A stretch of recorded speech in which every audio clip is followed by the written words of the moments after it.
So one of the main driving forces for some of my movie choices are some of the podcasts that I listen to, and one of them is Now Playing. It's a really good podcast.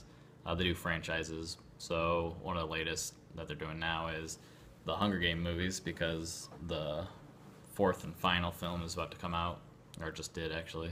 As I'm recording this, it just came out the other day. So I had seen the first Hunger Games movie when it came out. I think I actually went and saw it with my mom. I just wanted to go see a movie. Never read the books. I thought it looked pretty interesting. I had seen Jennifer Lawrence in quite a few movies up until that point, I think. Even though this is what really launched her career, was starring in the first Hunger Games, and then she's been in a bunch of stuff now. Oscar nominated in the X-Men movies. So yeah. So I just finally decided to watch this one because of that podcast. I never really had anything against the movies. I wasn't a big fan of the first one, but I didn't really care to see where they went. But I'm sure they're well made, so I was I might as well just watch them. So this is the second movie, Hunger Games: Catching Fire, came out 2013. All of the big names are back. So Jennifer Lawrence is back as Katniss. Josh Hutcherson is playing Peeta, and everybody else. Woody Harrelson, everybody's back.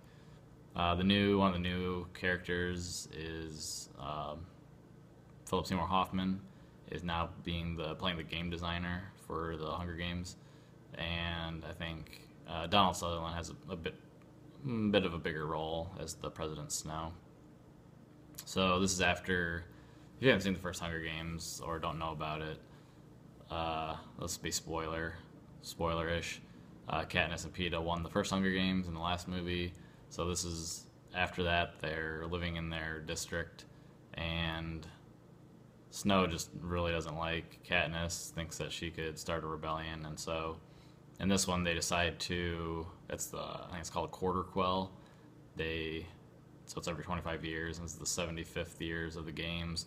They do something different and crazy. This time they're gonna put a guy and a girl that have won from each district into the Hunger Games again. So that is Katniss, because she's the only girl that's ever won from her district. And then it ends up being Peeta again is going to go back in. So they have to go back and fight a bunch of other winners. And that's kind of the whole crux of this one. With this movie, they kind of retooled everybody. It's a new director. It's Francis Lawrence, probably most well known for I Am Legend, which is a pretty good film. And they did new director, new cinematographer, I think new writers, and they kind of just recast the whole behind the scenes people from the last film. I was pretty caught up in the story. I was kind of surprised. I was just watching it, and I really wanted to see what would happen next, and I think I liked it better than the first one. I'm giving it a 3.25 out of 5. I don't remember what I gave the first one, but I think it does also still have some of the problems that the first one had.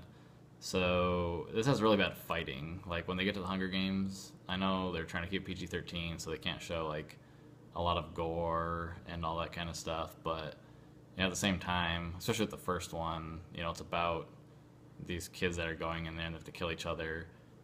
And this one, that's similar, but they're all have won before, and they have fights, but a lot of it's off screen. You don't see much. Katniss will shoot an arrow, and it'll hit somebody, but then really quickly it cut away. And I mean, these are the best of the best, and they should have really good fight scenes for this. It's what the whole thing is about in the arena, but they're not that great. They try to make it a little more about a mind game and teamwork, which I guess is okay and it works, and I see there's quite a few problems in it, but even with that, I still was kind of caught up in the story. It's well done. It looks pretty good. It's just it's kind of an interesting sci-fi movie. It's definitely a huge setting up for the next movie or the next two movies. It ends on a pretty big cliffhanger, so I think the first one kind of did that too. So these better just have good payoff in the next two films, because they're all just kind of setting up the next one. So yeah, I mean, it's It's a decent movie. I'm gonna, like I said, 3.25 out of 5. So if you're watching the series, if you've seen the first one, want to kind of see what happens, it's definitely worth a watch. It's a little over 2 hours, so it's kind of long, but it goes by pretty quickly. It's a pretty decent movie. Okay.